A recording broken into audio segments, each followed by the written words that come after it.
As you may or may not know, my wife and I just got back from Vegas. It was a great trip. We ate, we drank, we had a blast.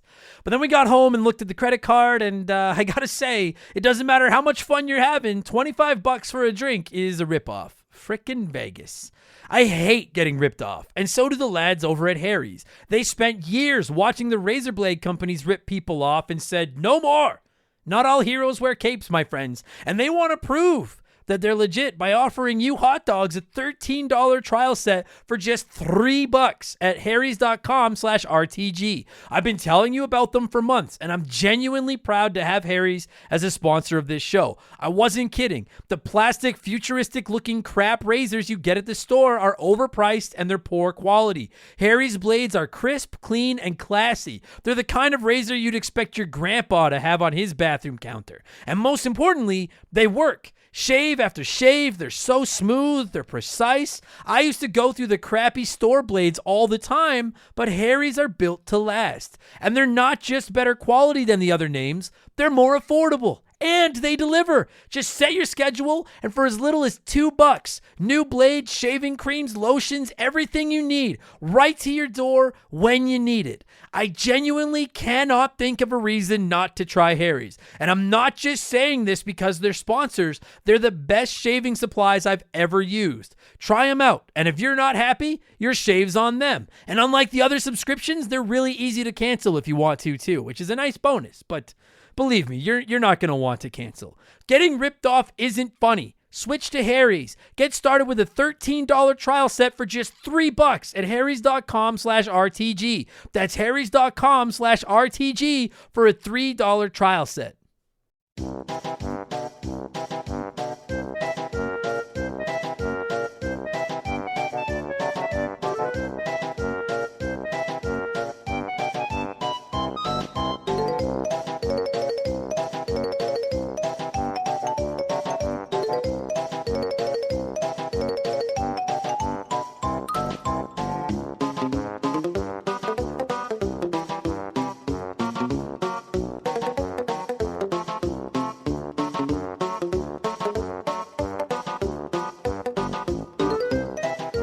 What's up, everybody? Welcome back to Remember the Game. It is my retro gaming podcast where every week a buddy of mine and I sit down and geek out about games we played back in the day. My name is Adam Blank. Thank you all so much for listening. This week it is episode 81, and that seems like a big number, 81, and we are talking Banjo-Kazooie for the Nintendo 64. This is one of those and the Xbox. By the way, which is how I played it. This is one of those ones I played through for the first time, preparing for an episode of this show, and you know what? It was delightful, absolutely delightful. And I fucking don't like Nintendo 64 games that much. I don't like platformers from that era. I don't really like 3D platformers as a whole, but I liked 99% of this game, and I'll tell you all about that in about 15 minutes. Quick note: Patreon. The Q&A questions are due tomorrow, Thursday, January 23rd. If you want to get your questions answered, if you want your topics discussed, if you just want your plug or something read on the Q&A rambling Patreon exclusive episode of the show, get them in by the end of the day on Thursday. I'll be recording it on Friday the 24th because I'm on the road for comedy all weekend, and it's my only chance to get her done in time for Monday. I address every single one, so don't hesitate. Reach out to me on the Patreon or on Twitter, Instagram, or whatever. The only ones I don't answer are the ones I accidentally forget about, and I don't think I've had that yet. At least I'm trying not to. And I guess there you go. If you would like access to that episode and all the bonus episodes that are in the bank, patreon.com/rememberthegame, $2 a month there. It's done, out of the way. I'll shut up about it now. But yeah, deadline is Thursday, so get them in. If you don't want to listen to me ramble for a few minutes, and I didn't mention this until after I got that in because I had to get that in, and I'm going to talk about some like gaming and Smash Brothers and stuff like that. Or if you're not interested and you just want to hear about Banjo-Kazooie, look in the description box. There will be a timestamp or a comment or something that tells you what time to skip ahead to just listen to us ramble about Banjo-Kazooie. And on that note, thanks to everybody that said they enjoyed the Rock Band episode from last week. We got, and it took like no time. We got flagged on YouTube, kind of like I thought we were going to for using copyrighted music. But it was okay. I thought they were going to take it down, and they didn't take it down. They just said I couldn't monetize it. And I don't monetize my YouTube videos anyway, so that didn't really matter to me. But thanks to everyone that reached out. I was afraid that maybe some people would not like that it wasn't quite modern or retro enough, but doesn't seem to be the case. And also, based on that episode, thanks to everyone that reached out to tell me that Cyberpunk 2077 has been delayed and isn't coming out the same month as the Final Fantasy VII Remake anymore. It happened that the Cyberpunk delay got announced like hours after I uploaded and finished the podcast for the week.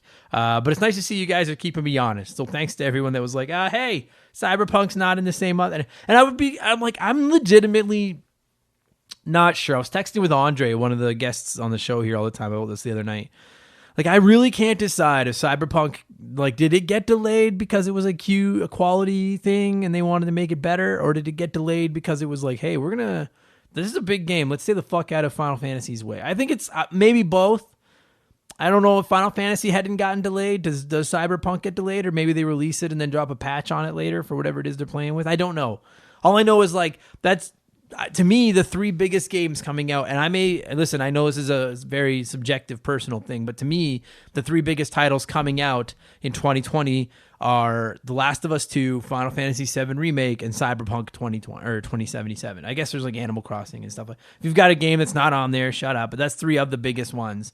And I wouldn't want to be dropping them in the same month as each other either. Fuck that. I'd be staying the hell away. Particularly Final Fantasy VII. That's the one. I'd be staying the fuck out of its way. Like, to me, that's almost, maybe I'm wrong, but to me, that's almost GTA level, like, headlines. Like, I would not want to be anywhere near that fucking game if I had a game coming out right away. So, I wanted to touch on this too. A few people have asked about coming on the show. And I appreciate that very, very much, by the way, like, very much. And in the early episodes, I mentioned it regularly that, hey, if you want to be a guest on the show, please message me. And I know we're getting new listeners who are going back, starting from the beginning and checking out new episodes. Feel free, like, reach out. Please don't be offended if I don't bring you on. There's a couple of things. First of all, I've got a pretty deep roster right now of guests that I feel like I've got decent timing and chemistry with. I think people vastly underestimate how valuable that is on a podcast, having a little bit of chemistry and some timing with your guest. It's just like, otherwise it turns into a really weird, awkward conversation. And this podcast is shitty enough as it is. I don't need an awkward conversation on it. It's still something I'd like to look at down the road. One of my biggest roadblocks is that I just simply can't bring everybody on that has asked about coming on the show. So if you have asked, whether I've replied or not, thank you. Like, seriously, that's really fucking cool. And it's still something I'm interested in looking at. I can't get to everybody, so I'm still not sure what I'm going to do with that.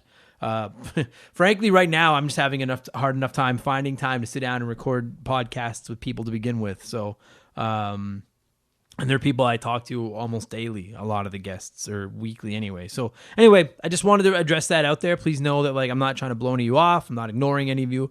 I see the requests. I reply to them when I can. It's fucking cool. Keep it up. I can't get to everyone, so I'm still figuring it out, okay? I don't know what I'm doing. You guys fucking know that. I don't know what I'm doing.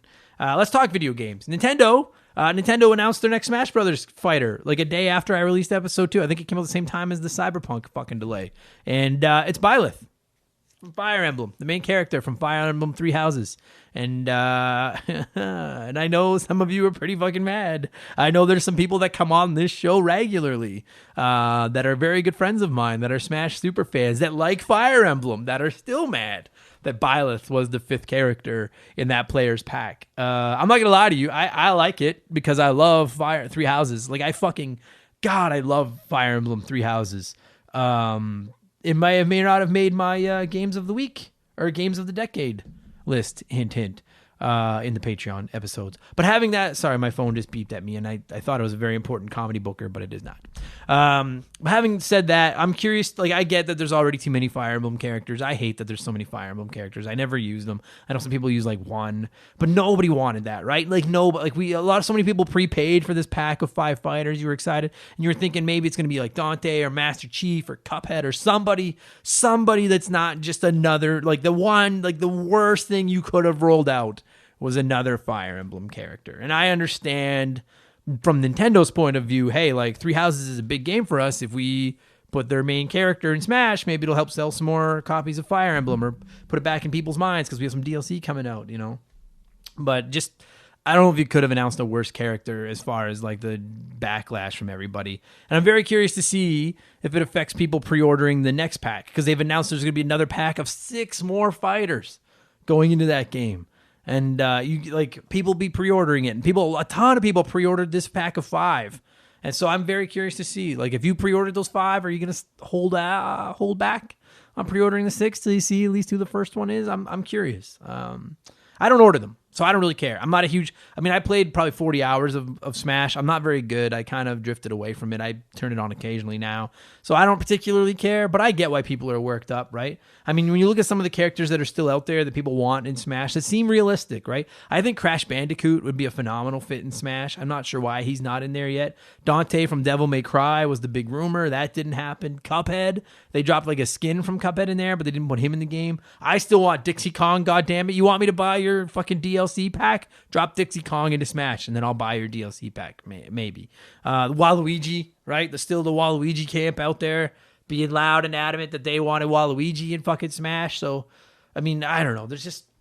You'll never make everyone happy. I just... like, another Fire Emblem character was just the epitome of the, like, wah, wah, the sad trombone for a Smash reveal, right?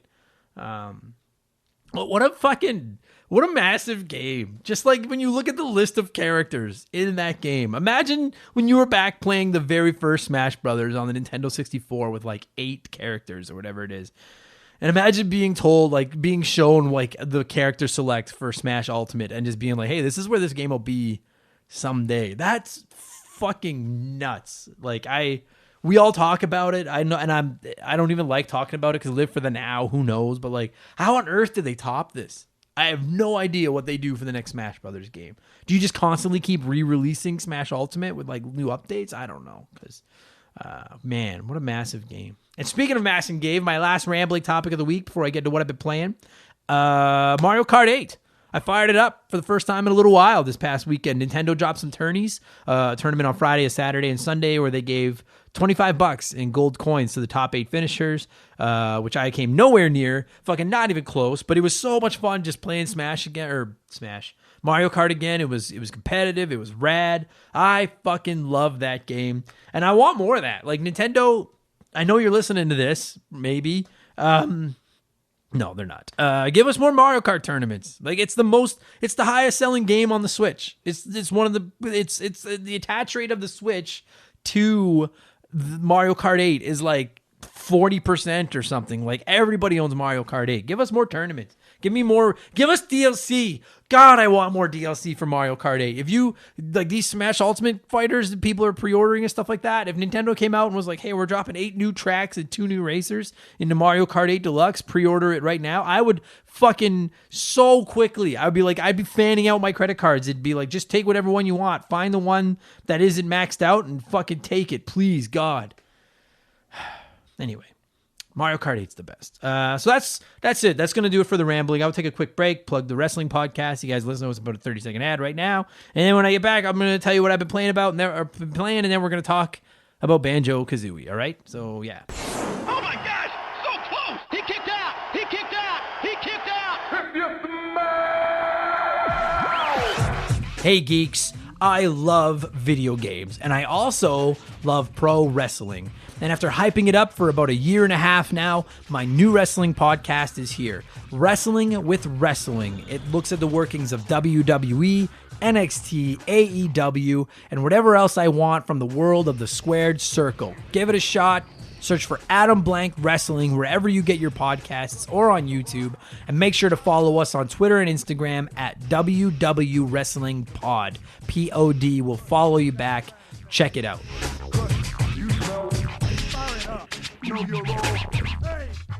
And thanks to all of you that have checked out Wrestling with Wrestling. It's obviously not got the following Remember the Game does yet, but that's fine. It's a growing pains, learning process, blah, blah, blah, blah, blah. What have I been playing? That's what you guys are wondering, right? Mario Kart 8, like I said, I played that this weekend for a little while. It was fun.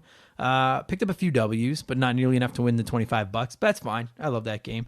I've also been playing through Witcher 3 on my Switch. It's really good. I'm telling you, like, I think I gave it a quick plug last week, but like the port's good, man. I haven't had any issues with the way it handles. Frankly, I've even played it on my TV a little bit, and maybe it's because I'm just not a graphics guy and I don't really care, but I haven't found it that bad on my TV with my Pro controller either. It's if you want to play that game on the go, it's fucking great. Really, really enjoying it. So I'm just torn because I want to finish it. Like, not 100% it. Fuck no, I'm not a freak. But I want to finish it. It's just so big. But I also want to go back to 3 houses. Like, I've got 1.5 of the houses down of the 3. I put like 80 hours into it. The DLC's coming out with a 4th house that I want to play as. But if I went back to 3 houses without finishing The Witcher, I'd feel guilty. Does anyone else get that? Where you play an old game with your new game sitting there and then you feel shitty about it, you know? So, been playing The Witcher 3. I've also been playing a game on my Sega Classic, prepping for a new episode of the show. If you go and follow us on Twitter or Instagram at @memberthegame, you can see what game it is, and expect an episode on that in the next couple of months. And I started playing Bloodstained Ritual of the Night on my Xbox One on Game Pass. Thanks to so many of you that recommended it. 2 people that popped out in my mind are my pal Nick and Josh from Press Start to Join, and it is fucking great. Really digging it, man. I can see some minor faults, but I'm really enjoying it. If you like old school, like Castlevania, Metroidvanias type, like Symphony of the Night type games, fucking great stuff. Bloodstained Ritual of the Night. So that's what I've been playing. Good enough. I've been rambling for a while. Let's talk Banjo-Kazooie. I didn't play this game as a kid. So here's the crazy thing about Banjo-Kazooie and why it's such a perfect fit for this podcast. I did not play this game as a kid, and I still got overwhelmed with like nostalgic like vibes playing it. Do you know what I'm saying? Like the graphics, the music, the gameplay, everything, it just screams late 90s. Like just fucking screams that era of gaming, right? They're in Smash now, deservedly so. Everyone that I know that's into Smash and bought the DLC says they were absolutely the highlight of the first pack, which is dope.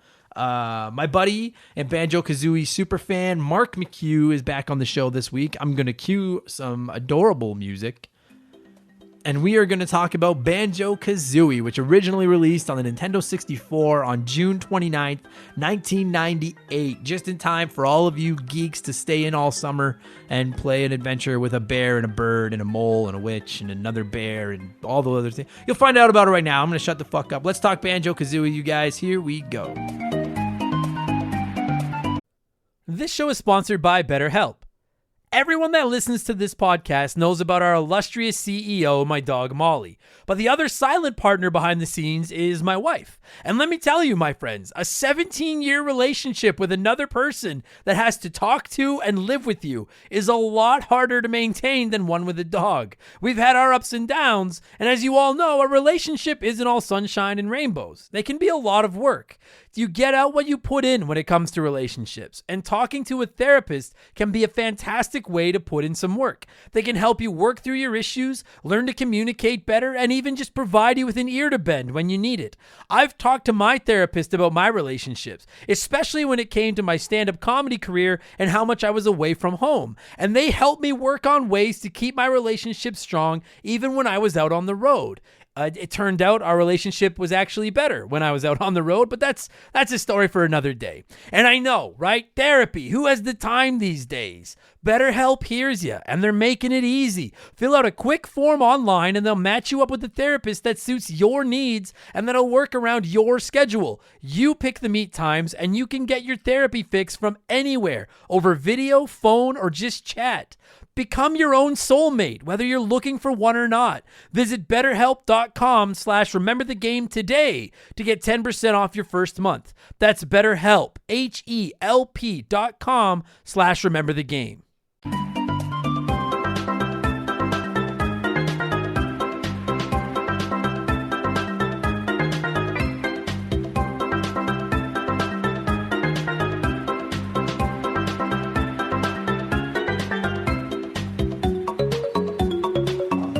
So I'm trying to shift into a good mood because this is our second episode of the afternoon, and the first episode we just recorded. I don't know when it'll be going live, but I got pretty angry. It was a pretty bad fucking game we just talked about. There's some issues here. There's some real rage so, inside you, man. I know, and you know what really sucks, Mark, is the game we're talking about today is really, really fun and nice and happy. This is a great rage killer, actually. And I'm trying so hard to, like, I'm looking at the box art right now on my computer, and it's so bright and colorful, and you're a good guy, and I'm in a good mood now, and I'm just trying to be like, let's just be happy and just hum and no more anger. As you can tell from the intro and the guy talking already and everything, my guest this week is Mark McCue. How are you, buddy? I'm good. I'm really excited to be here talking about this. This is one of my favorite games of all time. This is, I know I say this probably every 2 or 3 weeks. This has to be one of the most popular games we haven't talked about on the show yet. And we're talking obviously Banjo-Kazooie for the Nintendo 64 and the Xbox 360. I know it's Nintendo 64, but I didn't play it till Xbox. I'm just going to say, if you have it on the 360, there is zero reason to go back and play it on the N64. Right. Okay. And that's something that I wanted to get into, because I know you said that, like, you still play it on the Nintendo 64. Like, you still have your 64. I still have my 64, but, like, ever since having my Xbox, I would never play this on the N64 again. Right. Okay. And I didn't start. I only started. I started it on my Xbox 360, never finished it, and then recently finished it on my Xbox One. On your recommendation. Mm-hmm. That's how high of esteem I hold you in. I was like, Mark, what do I need to play? And you were like, Banjo-Kazooie, so we can do an episode of the show about it. And I was like, you know what? Fine. And I went into it not expecting to like it very much, because as I've documented on this show, it's an older platformer. Yeah, and it is. Sometimes games that people loved as kids that have, like, such high regard don't hold up that well. No, and it's I've documented, very well documented on this show. I'm not a big 3D platformer guy. I'm not a big 64 era platformer guy. Mario 64 is meh, and I don't give a fuck what you say. Episode 50, you can go back and listen. I gave it more credit than it probably deserved. But Mario 64, I'm like, nah. Ocarina of Time doesn't really do it for me. I'm not big into these games. But I was like, fine, Mark, if it'll shut you up, because you've been asking me to do this one pretty much since the show started. Since the beginning, yeah. Every single time you and I are, like, talking about doing an episode or a recording session, I'm like, what games do you want to talk about? And you're like, have you played Banjo-Kazooie yet? I'm like, no, god damn it. I have not played Banjo-Kazooie yet. So I finally played it, and charmed. It's an incredible game, this right? Game, spoiler alert, this game is going to get an incredibly high score at the end of the reviews. Yeah. I thoroughly enjoyed it. There was only 1 or 2 instances where I lost my patience. There's a few challenges. There's a few levels that can kind of, like, Rusty Bucket Bay can go suck a dick. Yeah. But overall, like, this game, like, if you're playing it and you're familiar with Mario 64, you'll be like, man, this is a blatant rip-off of Mario 64, and it is. But everything that Mario 64 does, this game does it 100 times better. Yep, 100%. I'm telling you right now, listen, here's a hot take for you. This is just an infinitely better game. Like, easily. Mario 64 is this game's bitch.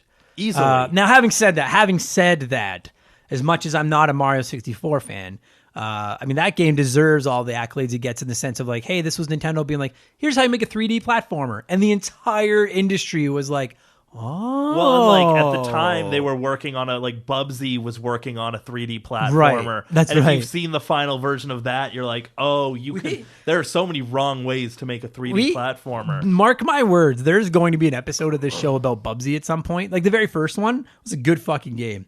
Bubsy takes so much shit. I'm not going to get on a huge tirade. We're talking Banjo-Kazooie. But listen, Bubsy takes a lot of shit in the gaming industry. They just released a new Bubsy game, and it was on sale, like, the day it came out. I guess it wasn't great. Of course it wasn't. And Bubsy 3D sucked. And actually, I owned Bubsy 2 as a kid, and that game kind of fucking sucked too. But the original Bubsy Claws Encounters of the Fur Kind. I hate it already. No, the original Bubsy was a goddamn good game, and someday it's going to get an episode of the show, and you know what? It's going to get a high fucking score, too, because that game was fun, and people that shit on Bubsy all the time need to cut that cat a little bit of slack, because he's a lot cooler than fucking... Oh, I almost said Crash, but... I kind of like... Tough. I like tough. Crash Bandicoot. Bubsy might be cooler. Bubsy's like a cat Sonic.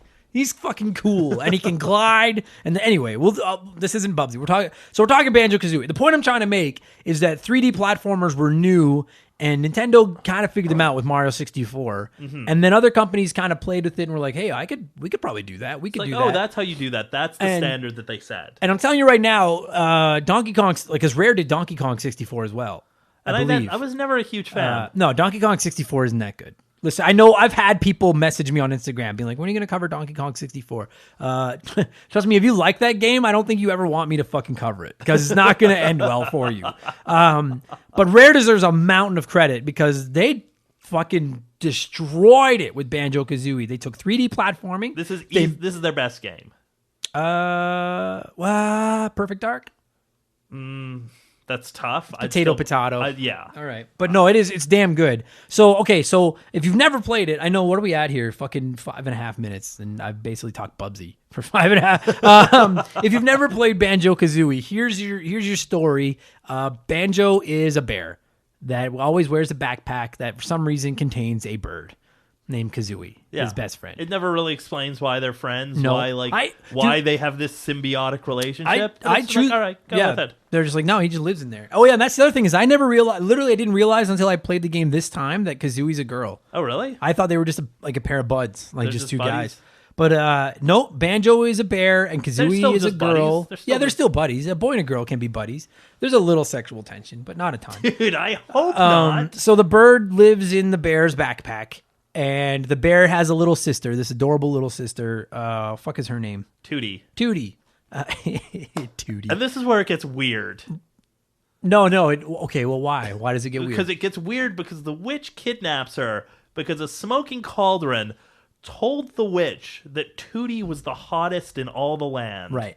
Okay, fair enough. Because I was going to say, the witch to me is the best part of this game. The witch is a great character. So the witch's name is Gruntilda? Gruntilda. And you're right. So basically, Gruntilda's talking cauldron is like, you're ugly, but this little bear, and I have to assume this bear is like 9 or 10. Yeah. Tootie's like a little girl, is the most beautiful thing on the planet.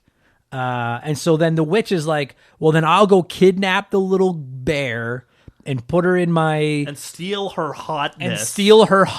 And she's like, and then I'll be... I think she even says that at one point. She's like, and then I'll be hot. Well, and that's what happens anytime you game. That's what another thing I like so much about this game is when you game over, it shows you the consequence of losing. Yeah, and to her credit, like the witch... Like the thing is like you'd think the witch would come out as like a little girl. Like a cute little girl. But no, the witch comes out like a fucking swimsuit model. Like just a smoke show. And then Tootie's over there like this ugly just a gross monster bear. Yeah. So basically the witch kidnaps Tootie to try to make herself hot, and then you control Banjo-Kazooie. I want to call them Banjo-Kazooie. Mm-hmm. You control Banjo and Kazooie, and your goal is to go out and basically save Tootie. Yeah. And so it's very collect-a-thon-y.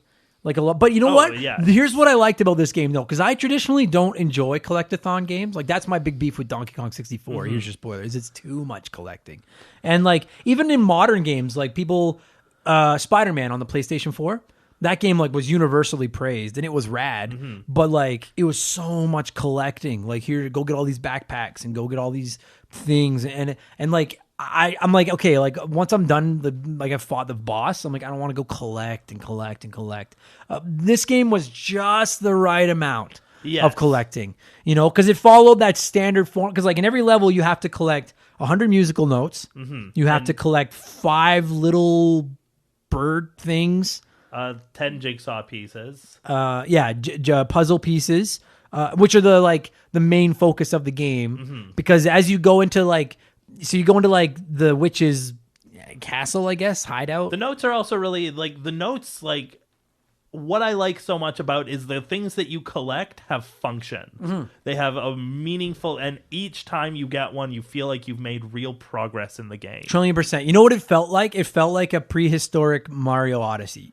Yes. And that's 100% what it is. Yeah, because what I love about one of my problems with Mario 64 is that you can't go into a level and just collect as many stars as you want. No, you have to go get the star you're after. Star based on the hint that's there, right? Whereas Banjo-Kazooie, you go into a level and you literally in the first 3 seconds you're in that level, you could go into first person mode to look around and see half a dozen of the 10, 12, whatever. Yeah, I think it's 10 per level, right? Yeah. You see a half a dozen of the 10 puzzle pieces just floating in various places, or musical notes just floating in the various places, and you're like, you just have to figure out how to go get them. Yeah. But the level never changes. You don't have to go in and out of the level to fucking make a different mission to go get a different puzzle piece. And I love that concept where I go into a level and then I see a puzzle piece up on top of this hill, and I'm like, okay, I got to figure out how the fuck to get up there. You know what I mean? Like, I know I'm going to go up there and get that one. But on your way there, you might fall into a hole and end up in a cave where there's another puzzle piece. And I love, like, to me, if you're going to make a collecting game, that's how you do it. Just put all the shit out there and you find all of it. You go find it, and it's like you're now exploring a space instead of like Mario 64 was like, oh, go to this specific point. Right. Whereas like Banjo-Kazooie was like, go get all the stuff. Go get it. Yeah. So you go into the Gruntilda's like castle, and then in an incredibly similar Mario 64 fashion. It's Mario 64, but better. Each level is represented by like a picture. Yeah. But the picture is missing pieces.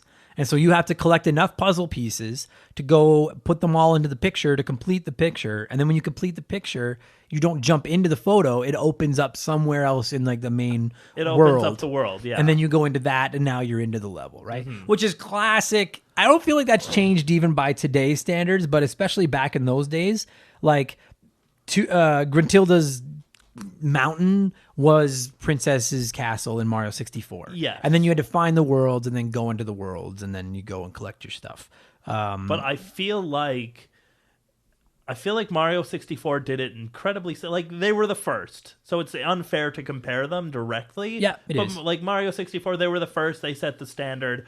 Banjo-Kazooie came along and did it better. Yeah, infinitely better. Just like, dude, I love, like, even just, and you and I were texting about it while I was playing through the game. Gruntilda's, I don't know what the word is. She was a constant presence in the game. She's fucking hilarious. Yeah. So she's always popping up. Everything she says is in a stupid rhyme. And that's the thing. This game is funny. It is funny. Like, she chirps you fucking hard, and some of her chirps are hilarious. Like, here comes the stupid bear, or I don't even care. Like, it doesn't. I don't know. I can't think of any of them. But like her constantly popping up and beaking you is fucking hilarious. And when you go into each level, at least for most of the levels, there's new moves you can learn, and every game has to have that tutorial character that shows up and tells you how to do stuff. And in this case, they have Bottles, who is a mole who is very similar to Bubbles from, like, because he's got those giant glasses and he can't see. And him and Kazooie just hate each other. Right off the hop, they fucking beak at each other. Every time he's like, hey, Bird Brain, try doing like, this. Hey, yeah, or and then Kazooie will be like, yeah, you got it. Yeah, fuck you and your glasses. 4 eyes. Yeah. Like, they despise each other. But learning every move is I legitimately look forward to finding the little mountain hills to learn new moves, because I wanted to hear. You're like, oh, what's coming next? I wanted to hear the bird and the mole beak at each other. And the whole time, Banjo the bear is just kind of like, oh, guys, I want to go. Like, can't we just be friends? Yeah. Like, it's really funny. Like, listening to reading them all beaking each other is fucking hilarious. And that breaks up the game itself, which is a lot of fun. Gruntilda's main hub castle in its own is very entertaining. It's very dense. It's very, like, there's a lot of hidden corners. There's like, a lot of hidden stuff. There's 10 puzzle pieces throughout the castle itself you have to find. Yep, that's right. And each one has there's a hidden block in each level that you have to hit, and it unlocks like a new puzzle piece in like the hub world. Yeah, but whenever you hit that block, it'll there's like a block in every world, like a switch with like Gruntilda's face on it. And if you slam it, then it cuts to like a clip of her castle or like the main hub world, and it shows something happening, but it doesn't tell you where it is or necessarily what exactly it does. It just shows you something happened. And you have to figure out how to get it. And then when you get out, now you got to go figure out, how to use whatever just opened up, And then you're constantly learning new moves. And as you learn new moves, you realize, like, one of the first moves you learn is that if you hold both triggers or something, Kazooie will take charge. Yeah. And she'll run on her bird feet with Banjo on her back. Did you play most of the game like that? Yeah, I did. Me too. And then she can run up really steep hills that like Banjo can't walk up. And she runs twice as fast. And it just speeds the game up. But you know what? When that first happened, right away I was like, oh, now I know how to get that puzzle piece from the beginning of the game. Like when you first walk in, there's a puzzle piece on top of a thing. And you know what I realized after playing it? This game is almost like a prehistoric Metroidvania. It is. As you learn new moves, It's a 3D Metroidvania. It is, yeah. Bit. And like they're one of my absolute favorite genres because I love the concept of getting a new move and instantly you're like, oh, this, and this, and this. But it's not as intense as like, oh, like there are a few instances where you'll find a move and then you'll be like, oh, now I can go back to this level and get that. But there's not a ton of it. There's not a ton of it, but it's there. Yeah. You know what? And I've always loved that mechanic There's so like much. the crocodile challenge. Do you ever do it? Did you do that? Which one's that? The crocodile where you go into like the giant crocodile. Oh yeah, and you got to eat the fucking. But little... you can't do it without like the magic speed shoes. Yeah, I do. Yeah, and so that's the kind of stuff like you'll see little icons. You'll see these like there's discs that Kazooie can get on that she'll like spring jump really high up in the air. But until you get that move, you see these discs. And you're like, what the fuck does that do? You're like, I know that does something. I just don't know what yet. And or until you get the ability to fly or the speed shoes or like that kind of stuff. And every corner of this game, every single level of this game is wildly creative. It is. Like they've really gone out of their way to make something interesting. Like there's not a ton of dead space in this game. No, I never found myself bored. Yeah, like, you're never like, why? Like there's always something to find. Even in the winter world, and I traditionally, even in my beloved Mario games, I traditionally despise winter levels. I love Freeze Easy P. Yeah, I thought it was a lot of fun. I love the music, and that's another thing about this game. We were talking about this the last episode. I love a good soundtrack in a game. Yeah, this game's got a great soundtrack. It's Grant Kirkhope, and it's like I think it's considered by a lot to be like his best soundtrack. I'd believe that. It's got like it has like the cool thing about it is as you approach. Like you have like the main theme of the Catholic do do do do do do do do do do do do do do, and as you approach different levels, the music changes to a different style. That's right. Yeah, you're right. It does do that. So like you'll go to like the beach level, and then suddenly like it's an accordion playing it, and it's it's a sea shanty. Yeah. Or you'll get to like the snowy level, and then suddenly it's played like it sounds like a winter song. Right. Yeah, I never thought of that, but you're right. Yeah, you can hear the music as you get closer to the level and stuff. And like each level, and then like there's a level in this game that I think is like it's absolutely it blows anything that any Mario level is. I think I know what level you're talking about. Are we talking about Click Clock Wood?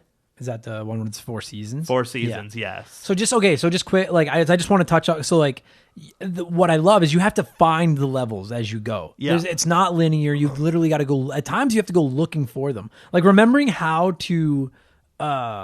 What's the word I'm looking for? Traverse Gruntilda's hideout is part of the game. By the end of it, you got to remember, like, okay, what level? Like, how the fuck do I get all the way back to that level I was in? Because there's little warp cauldrons and stuff like that, right? But yeah, there's the basic levels where you're just out in the woods. There's levels where you're at the beach. There's levels where you're fucking in water.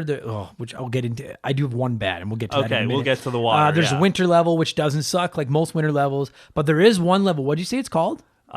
Rusty Bucket Bay? No, the good one. The forest Clanker's Cavern. No, the 4 seasons. Oh, the that we were just talking about. Yes. Okay, so this one, you literally go into like the level, and then usually like you go into like a cave, and it does the like ew, and then like the and it like zooms in and zooms out or whatever. And you're standing in like the center of like a forest, and then you see that like to the left, right, up and down or whatever, like to the 4 directions. There's the 4 seasons. And originally you can only get into 1 season, which I believe is spring. I think, you start with spring. So you go in and there's this huge tree in the middle of the level and then water around the outside and stuff like that. And I remember going in there and not being able to figure out how to get to some of these puzzle pieces. And like, because there's a great aspect of puzzle solving to this game. And none of them are super challenging, but they're there. But even when you get, like, it still feels like an accomplishment, even totally when it's does. not like... Yeah, totally does. Yeah.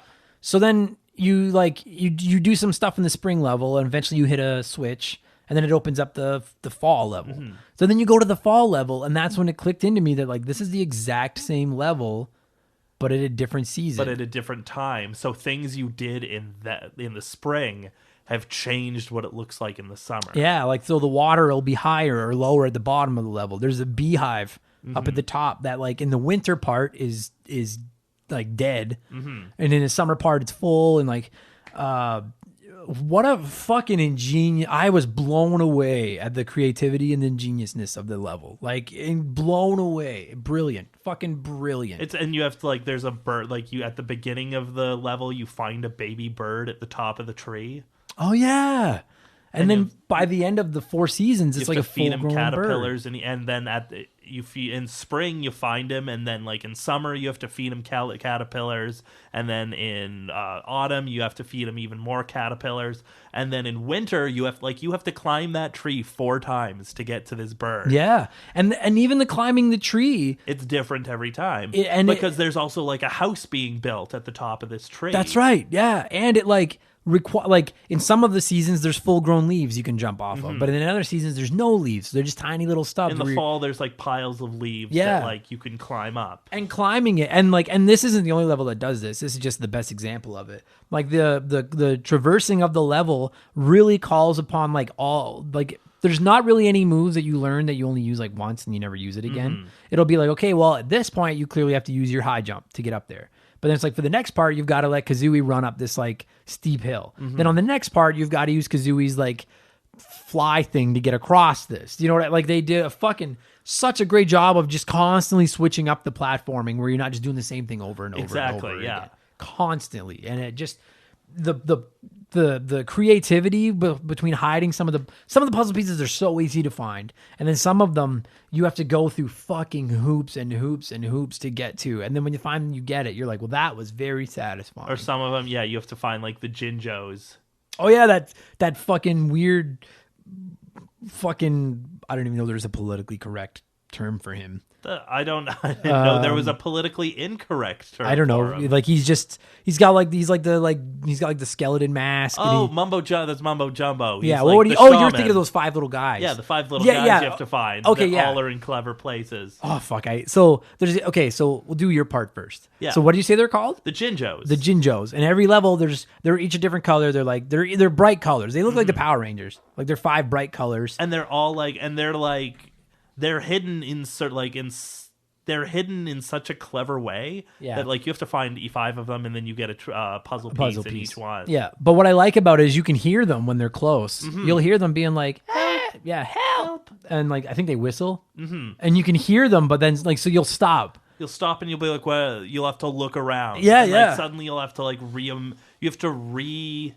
you have to know your surroundings well enough to know that's coming from over there. Yeah. That's how I get up there. Sometimes they'll be like behind a chimney on like a cabin, or like there's one in like there's like some that are like there's a puzzle piece. Do you remember in the snow level there's a puzzle piece in that giant snowman's pipe? Yeah.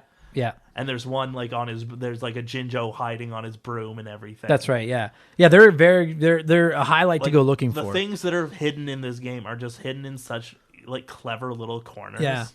I literally, once I started saying it, I was like, it feels like playing the Nintendo 64 Mario Odyssey. It is. Like I loved it Absolutely. that much. And the one thing I have to say about this game is how well it ties it together at the end. Now, this is a part that you didn't particularly like. Okay. Okay, so there's 2 things I didn't like, and that's the second thing. Okay. So we're going to get into that in 2 seconds. I just quickly wanted to touch on that. What's that guy's name? Mumbo Jumbo? Mumbo Jumbo. And so he's on in every level, but he's in a few different levels. He lives in this like little hut that's shaped like a skull, and you collect these little crystal skull heads, and then you can go find him, and then in exchange for so many crystal heads, you can go see him, and he'll transform you into an animal. Yeah, and that's the other cool thing is like you can be like a crocodile. He makes like a crocodile. He makes you a termite. He makes you a bee. A pumpkin at one point. Yeah, that's right, the pumpkin. And then you can go, and like again, while you're traversing this level, you'll see stuff and be like, well, how the fuck do I get in there? And then you find Mumbo Jumbo's hut, and he'll turn you into something, and then you realize like, oh, now I can get into there with like, when you said the crocodile head, you can't get inside of him, but once you turn into the little baby crocodile, you can go through his nose and get into the crocodile head. Just like, none of it felt like a chore. Like it was just like every time I got a new power or I found Mumbo and I could turn into an animal or anything, I was excited to go right back out into the world and redo the whole thing, but with this new power. Because you can now explore the world again, but in a different way. And that's how they made the game feel so dense in such a tiny space. Yeah. Yeah, right. Because none of the levels are overly big. No, not really. Like a few of them are like that tree one. and the winter one, like, a couple of them are stacked pretty high, Mm-hmm. but like the footprint of them is not that big at all. But they just found a way to just cram all these little things as in. much as they could And into I like little going, levels. yeah, and I like when you go into a world, it's almost like it's almost like going into a playground, and like over there's the slide, and you get to do something with the slide, and over here's the swings, and they're different than the slide, and over here is the merry-go-round thing, and when you go into these worlds, you see like the winter world, you see this giant snowman, but then you also see Mumbo Jumbo's cabin over in the other corner, then but then you also see a like, giant Christmas tree, Yeah, like and you're like, that you're gonna have to do something with all of it. and it's exciting to be like, okay, well, they're all going to be different, but they're all kind of the same. You know what I mean? Like, it's just so ingenious. So, and then one of the things is there's not really boss fights, if I'm not mistaken. There's a little like they're boss-ish fights. Like there are definitely things like there's like the giant crab. You have to hit him Oh, in the face fuck. 3 times. Or There's, like that the giant monkey, gorilla, the gorilla, yeah. yeah. but like not like there's not like end of the level like settle in boss fight time. You know what I mean? Like Yeah, they're just like not little like- mini boss fight kind of Yeah, things. but that said, I feel like this game has one of the best final boss fights of all time. Okay, so you had told me that. Okay, and I guess spoilers. I mean, it's a fucking 28 or 22-year-old game. Spoilers. You had been hyping up to me that like, hey, the final boss fight in this game is so sick, and I was like, oh, I can't wait because I was like, it's Gruntilda. I hope she's chirping you the whole time. Like, this is gonna be so fun. And then you finally get to her. And you have to come very, very close to 100%ing this game just to finish it. Yes, because you need at so that many. point, you might as well just get everything. Right, like you need so many puzzle pieces to get to the end. It's and like so I many think you music need notes. 94 out of 100. I was surprised that they made it that close to 100%ing it. Like I was like on Why most not just go all the way? yeah, or just like bring most it Mario back a games, bit? you either need to do like 65, 70%, or you can 100% it. This one, it was like, hey, you get to 94, 95%, and you're good. Which is so weird to me. But anyway, so I get to the final boss fight. But I do like that means, like, as a kid, like, I would, you'd see, like, how much you would need to get to the next level. So you'd do a few and you'd be like, oh, I can just go to the next level. Yeah. And when you started hitting those walls, it made you go back and re-explore those spaces. Yeah, that's it. Like you need 5 more puzzle pieces. So then I love, listen, and this, no game developers listen to this, or well, maybe 1 or 2, but anyway, it doesn't matter. If you're making a collectathon game and you have to like when I hit pause, show me how many of that thing are in the level. Please do that. I fucking hate it when I don't know how many more there is. At any point you can hit pause and go to the like any level you want, including Gruntilda's like hub, and be like, it'll show you how many puzzle pieces out of how many puzzle pieces, music notes out of music notes. Oh, that makes it just, I don't know why that's such a big deal to me, but I'm just like, okay, I need 4 more puzzle pieces in the winter world. It's not me trying to remember. It would have Like, been hell if or- you were like, I need 4 more puzzle pieces. Where the fuck did I not leave them? Yeah. Oh, that would suck. So this, like, yeah, so they do that great. But that said, the one thing that did annoy me about Mario Odyssey is like you would get like 5 puzzle pieces and go to the next world, and then at no point until the end game did your or not puzzle pieces, you get 5 moons and go to the next world. Yeah. At no point did your accumulated moons mean anything until the post game. Yeah, you're right about that. Like, I would have loved if there was just a bit more of a barrier that made you want to go back and re-explore those levels. Yeah, I could get behind before that. the credits. Still a fucking great game. Yeah. Okay, so you get to the final boss fight, and you've been hyping this up. Yeah. So I don't know what it is. I don't know spoilers. I've avoided everything. I get into this, like, I go through like the final like warp thing into the final like level, and it's like it's like a giant board game. Yeah. Over lava. And you can take any path through this board game you want, but you have to go on every single space the path you take, and each space is like trivia questions or little challenges, like against the crocodile where you got to eat those little things. The cool thing is, like, throughout the game, you'll come across Gruntilda's sister a whole bunch. Who's like a really nice, Yeah. happy angel. She's like a good witch. Yeah, and she keeps telling you like facts about her stupid sister, and you're like, why are you telling me this? And there's so many times when you will, like, throughout this board game where the witch will start asking you like, hey, what band did I play in high school? Right, and or what color is my underwear? Yeah, Or- yeah, that's right. Yeah, and they were all things that her sister would have told you during the game. Fucking genius. And so every time you get one wrong, you lose a health. Yeah. And you just have to make it to the end of the board game. Like that's all. And I thought that was so fucking clever. It's so cool. It is. It's really cool the way they did it. I loved it. I wish it had been longer. Like, I really liked it. So I finally get to the end of this board game, and then Gruntilda runs off through this cave, and you get Tootie. And then you're done. And the credits roll. Then the credits roll, and then you go on like a vacation, and Banjo and Kazooie and Tootie and everyone are laying on the beach drinking. And admittedly, guys, at this point, I turned the game off. I was like, well, that was pretty fucking rad. I turned it off. I know there's a sequel, Banjo-Tooie.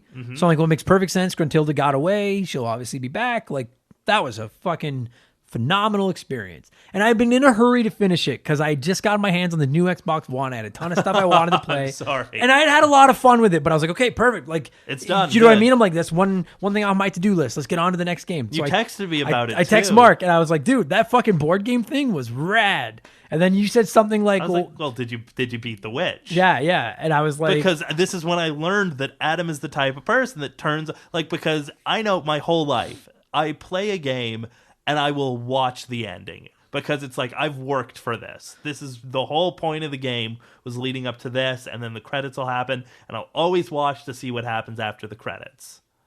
And then after the credits in this game, there's a scene where like Tootie is just like, they're having a barbecue, they're chilling out, and Tootie's like, what are you doing? The witch got away. Go back and fight her. And then there's like, just like, intense music starts up, and then Banjo goes running, and now you have to go fight the witch.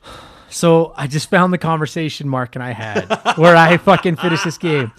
So I text Mark, I just finished Banjo-Kazooie. That was pretty solid. That final boss fight board game thing was awesome. So then Mark goes, oh, so that's not the end. And then me, what?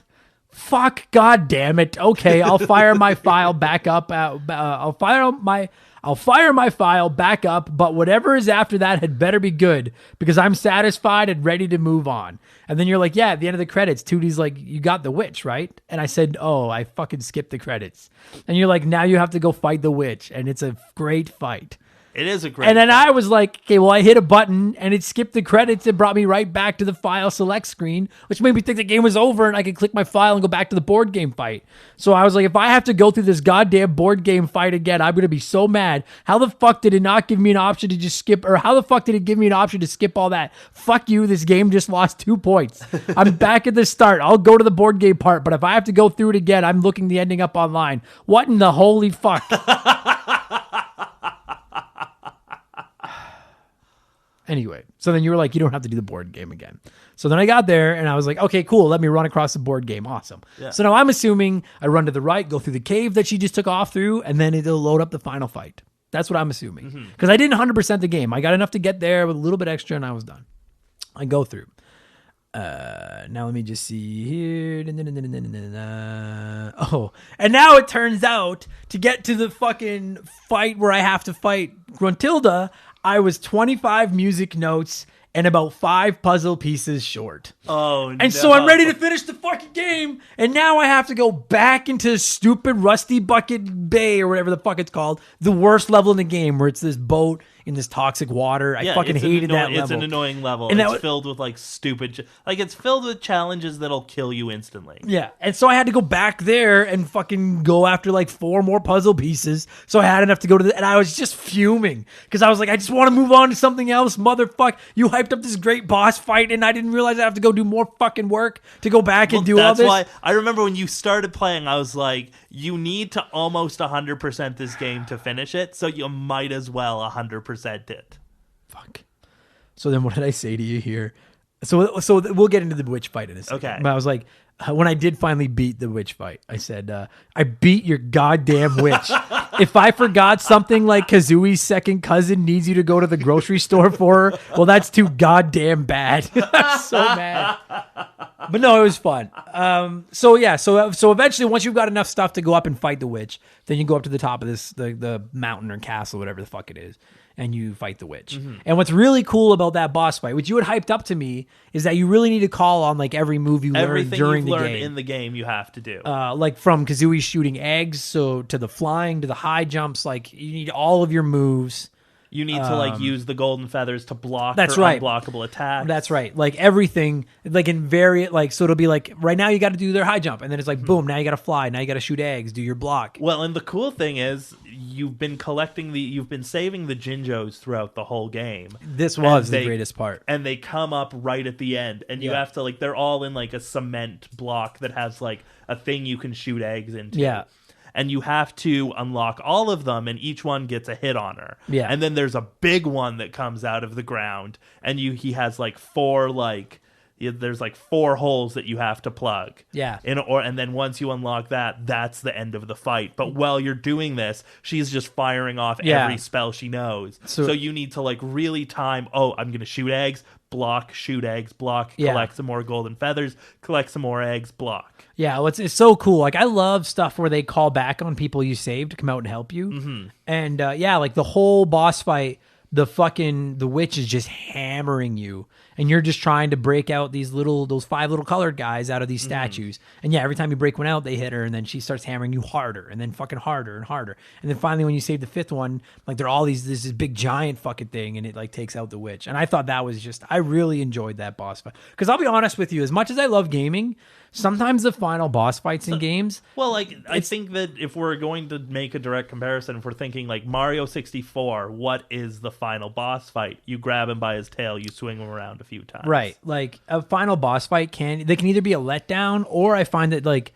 they can be this ridiculous difficulty spike that just becomes not fun. Yeah. Do you know what I mean? And this one was difficult, which I'm fine with. Like to me, the final boss should be the hardest part of the game, but don't make it stupidly hard. Yeah. And I thought that she was just the right, I think it took me 2 or 3, just the right level of difficulty. Very satisfying. I didn't feel rusty. I had to call up on all my skills. You know what I mean? Like it, fucking great boss fight. I was just so like angry that I thought I was there. Yeah. The end of this game is nearly flawless, except for the fact that they randomly throw the credits in. And I don't get why. Like, it's not even that. But it just was like, so if you skip the credits like I did, it literally just takes you back to file select, which most games do.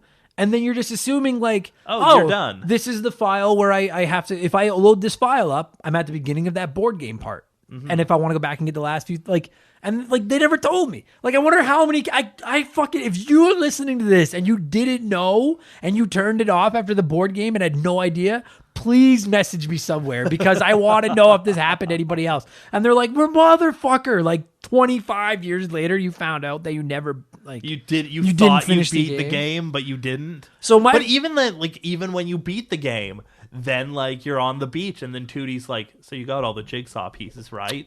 And you're like, I missed like 5, I guess. That's it. I was missing, I think, 4, and I'm like, go fist yourself. Like, no, they're safe. I don't care. At this point, it's like, you could turn off the game. But like the clever thing is they had already started production on Banjo-Tooie when this game came out. Yeah. So what they did with the original game, like if you're playing on Xbox is different, but what they did is if you got everything, they showed you like, hey, here's what happens, and then like, here's some of the things you can do in the next game. Right, yeah. Phenomenal. Yeah, I truly enjoyed it. So my other thing I have a big problem with, and this isn't just Banjo-Kazooie. There's games that have come out today that I still have this problem with. Fucking swimming in some games just doesn't work. Yeah. And it just doesn't. And I don't feel like the swimming works very well in this game at all. The camera fucks you around all the time. And here's my problem. And I understand realism and all that kind of stuff. If you're going to make your game have swimming centric parts, then either nail the controls or get rid of the need for air. Yeah. Because it's like God damn it. It's not weird to have, like, because all of the Mario games, you don't need, like, those old platformers, you never needed air. Right. And I understand, that's not realistic. Well, neither is a bear with a bird in its backpack. Yeah, it's a fantasy fighting a witch. Game. And if you are going to make it rely on air, then make the air easy to get. Because the amount of times in this level, especially the one world where you're in like the dirty water with that rusty shark thing, or you have to swim down and release them. The amount of times I died because I could hear one of those fucking little whistling guys down there, but I can't find them. And then I'm like, well, I got to go get a bubble to refill my air because I'm never going to make it back to the surface. And it's so hard to like... And you keep missing the bubble. And if you miss like twice, and you then don't have enough to time. You have to like awkwardly maneuver the camera around, and then it's already in a place where you can't get it. And then you have to wait for the next one, and you're down to like your last like little sliver of air, and it's If there had been a level that was all swimming, I might have quit. Yeah. Because it would have pissed me off so much. Like the flying controls aren't perfect either, but the difference between the flying and the swimming is I can't suffocate flying. Yeah. So I didn't find it that bad. If I missed something, then I was like, okay, well, I'll just take take a half a second to turn around and I'll try again. Swimming, you only get about 2 tries at that, and if you don't get one of those bubbles, you die. Yeah. And God damn it, that and infuriated the me. one thing that needs to be said is in the Xbox release, which if you've never played this game, that's the version you need to play. Yeah. Because I know where you're going with this. Just everyone says the Xbox version is the definitive version, right? It Because is. obviously they have better hardware to work with, obviously all that good stuff. Dual analogs. I can't imagine playing it dual with one analogs analog and those fucking C really buttons.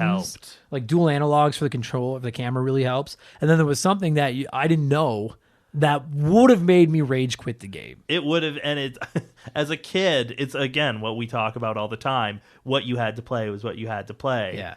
But so this what really padded out the game for me as a kid. In the original version of this game, when you collected notes, you didn't necessarily like. And that's the thing where there's 100 in every keep- level. Yeah, you did. You had to. There was 100 in every level, and you had to collect as much of those as you can. And if you died, let's say you have 20 notes and you die, all of the notes reset, and you can't collect another note until you collect 20 more notes. And so, like, they called them note scores. And I imagine, like, there's no way they did this on purpose, but I imagine it was like a hardware limitation of some sort. So, like, that meant that if you had 99 notes in a level and you missed one and then you died, to collect that last one, you have to collect not all 100. Oh. Like, whereas in Wait. So, like, say you had 60 and then you die. Yeah. Because so for puzzle pieces, you need, when you find a photo, you have to plug in the right number of puzzle pieces, then it'll open the door to a level. Mm-hmm. For the notes, there's just sealed doors throughout her castle that you obviously have to go through to continue advancing through her castle, and they'll have like a 480 music notes, and you need to have 480 music notes to get that door to open. But wait, so you're saying, like, say you collected 60, then you died.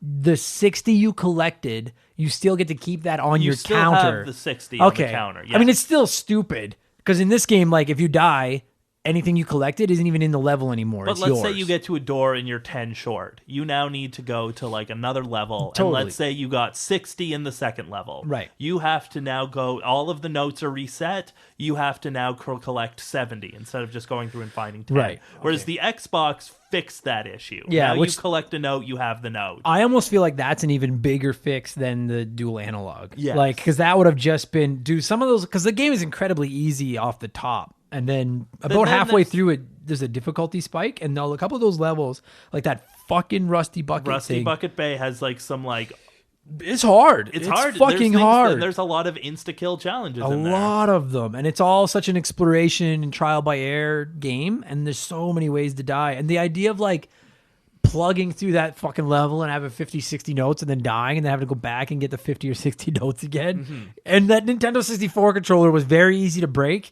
and those 3 prongs were perfect for putting holes in drywall and stuff. And it would have happened. Like, I'm glad that I waited to play it on the Xbox, because that would have made me fucking mad.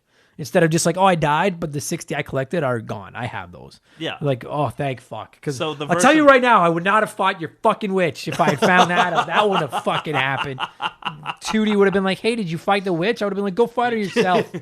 Fucking hot bear. The next one. Yeah, I'm gonna play it. I'm looking forward to playing it. I needed a break. I can't play the same game You know too many what? times.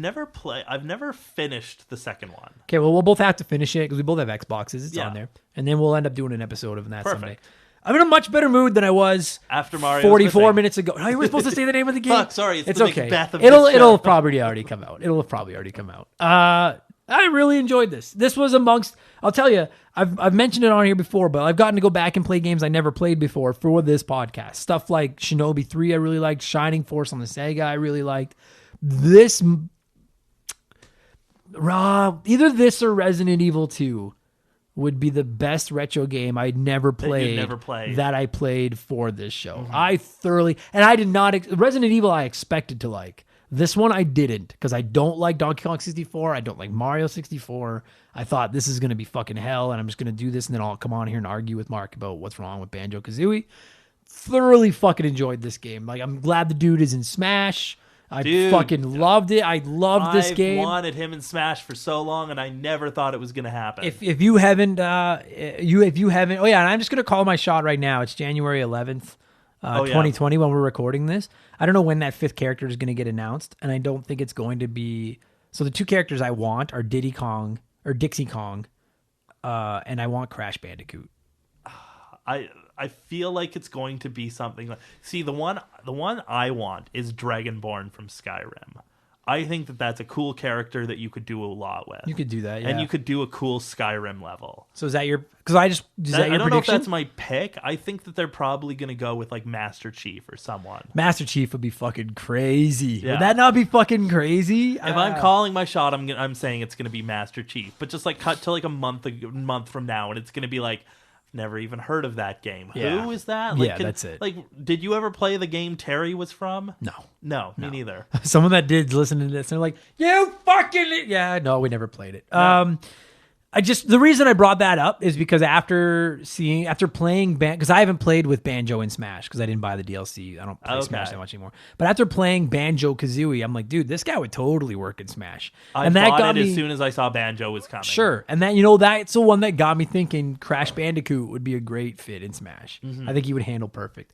I as a platforming junkie, and I thoroughly enjoyed this game between the fact that the puzzle pieces are everywhere and they're easy. You can just go get them whenever you want, like Odyssey with the moons, and that hint of Metroidvania to it where you get a new move, then you can go back to areas and navigate new moves, combined with the puzzle solving, combined with the humor, the bright colors, the characters.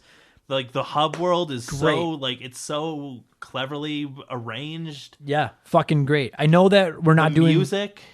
Yeah, soundtrack, like the controls were tight. I know that I said I wasn't going to score games out of 100 anymore, but it just seems fitting because there's 100 puzzle or 100 music notes in every level. How many music notes would you give Banjo-Kazooie? I'm going to say with the Xbox One fix. Yeah. Or the Xbox fix, I'm going to say 98.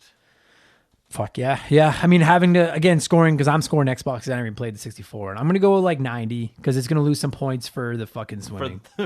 And that goddamn credit thing. Most of those points I'm taking off are for the swimming. The fucking swimming drove me fucking bananas. It just was really bad. But lots of games are still bad even today. Like, I feel like they're just finally figuring out 2D swimming is fine. 3D swimming is always sucked. Yeah, it's always difficult and always weird.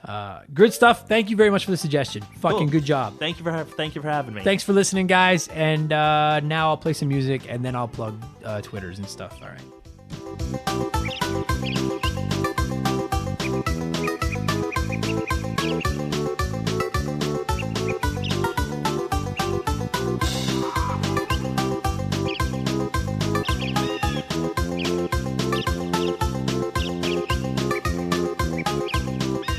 That's going to do it for this week's episode. Mark McCue, thank you for coming over again and talking Banjo-Kazooie with me and for the recommendation. Fucking great game. I can't wait to play Banjo-Tooie. And to all of you that listen in this week and every other week, thank you so much. If you enjoyed the show, please leave me a good review somewhere. I don't know what they do, but it takes like 3 seconds, and I would love you forever for it if you left me a good review. And follow us on Twitter and Instagram at @MemberTheGame. You can find us on Facebook at facebook.com/RememberTheGame. And that's good enough. That's enough plugging for this week. I'm going to shut up. Get your Q&A questions and stuff in because that Q&A episode is going live on Monday. I'll be recording it on Friday, so the deadline is Thursday. Can't believe I didn't fucking get those dates up, which is tomorrow, the 23rd. So get your questions and topic suggestions and stuff in, and keep playing video games, and stay safe, and stay warm or cold or wherever you are. Do whatever you got to do, and I'll talk to you again in a few days. Take it easy, you guys. Cheers.